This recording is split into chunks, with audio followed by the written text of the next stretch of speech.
আপনাকে যে আমি জবটা দিব তাতে আমার লাভ কি? আমার সাথে কোয়ালিটি টাইম স্পেন্ড করতে হবে। প্রয়োজনে না খেয়ে থাকবো, কিন্তু নিজের ইজ্জত বিলিয়ে দিয়ে আপনার এখানে চাকরি করবো না।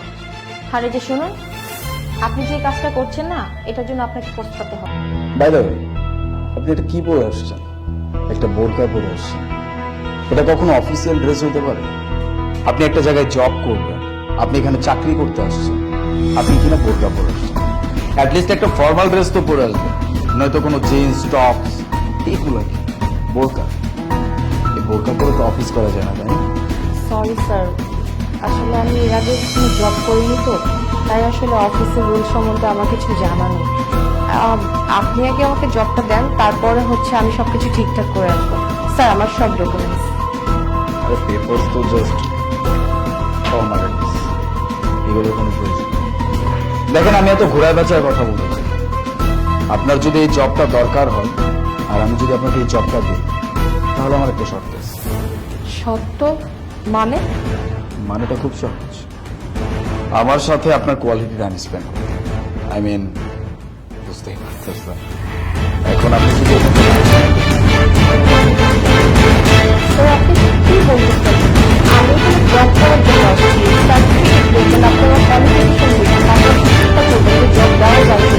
আপনি যদি হচ্ছে আপনার সবার কোয়ালিটিটা তার মানে যে রোল আপনি এখানে জব করতে পারছেন, সবাইকে কি আপনি এই কাজে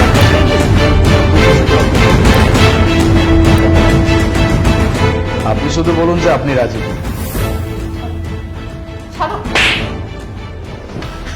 তোর এত বড় সাহস, আমার অফিসে আমার চেম্বারে দাঁড়ায় আমার গালে থাপ্পড় দেস? এই কে তুই? এত বড় সাহস তোকে কে দিছে? আমি কে? কে আমি? আমি দেখ আমি কে। সুমাইয়া বাবা, তুমি এইখানে মানে তোমার না বাসায় থাকার কথা, তুমি এখানে কি করতেছো? হ্যাঁ, আমার তো বাসায় থাকার কথা। বাসায় থাকার কথা না, আমি যদি বাসায় থাকতাম তাহলে তো এগুলো দেখতে পারতাম না। আজকে আমি কেন এখানে আসছি? আমি অফিসে আসছি বলেই তো আমি সবকিছু দেখতে পারছি, তাই না?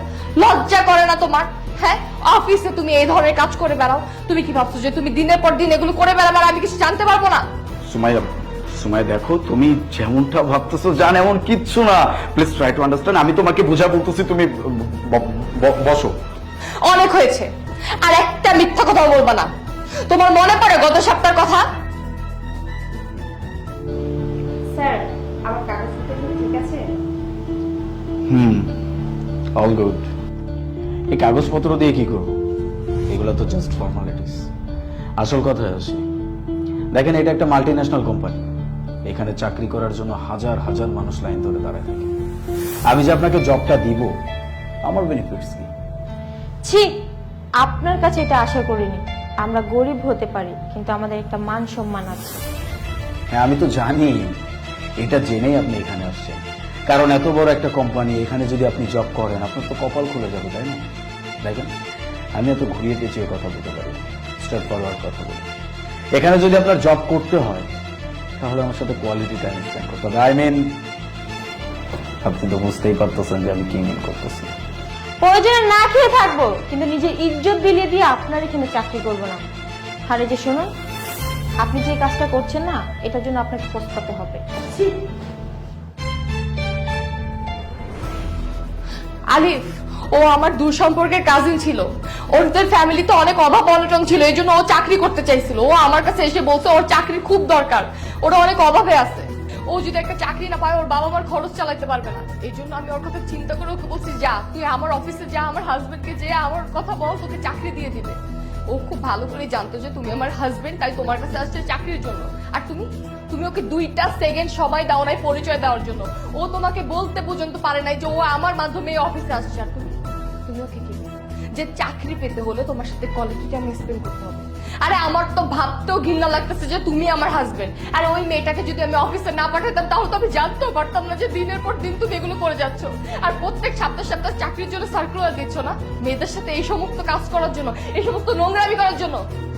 তোমাকে কতটা বিশ্বাস করছিলাম, তোমাকে কতটা বিশ্বাস করে আমি আমার অফিসে পাঠাইছি যাতে তুমি আমাদের অফিসের সবকিছু দেখাশোনা করতে পারো। আমার বাবা তো কখনোই রাজি ছিল না তোমাকে এই অফিসে বসানোর জন্য, কিন্তু আমি আমার বাবার সাথে কথা বলে তারপর তোমাকে এই অফিসে বসাইছি। আর তুমি আমার অগোচরে দিনের পর দিন এগুলো করে যাচ্ছ। এগুলো না হলে বাদ দিলাম, আরে আমি যে তোমাকে এতটা বিশ্বাস করি, এতটা ভালোবাসি, তার কি প্রতিদান দিলাম? তুমি না বলছো যে তুমি আমার অনেক ভালোবাসো, তুমি আমার কোনোদিনও ঠকাবা না, তাহলে এগুলো কি আলিফ বলো, এগুলো কি? আমি তোমার কাছে হাত জোর করে ক্ষমা চাচ্ছি জান, আমি আর কখনো এরকম করবো না, প্লিজ প্লিজ আমাকে মাফ করে দাও। শোনো, আর একটা কথাও আমি শুনতে চাই না, তোমার সাথে আমার আর কিছু থাকবে না, আমি তোমাকে ডিভোর্স দিব।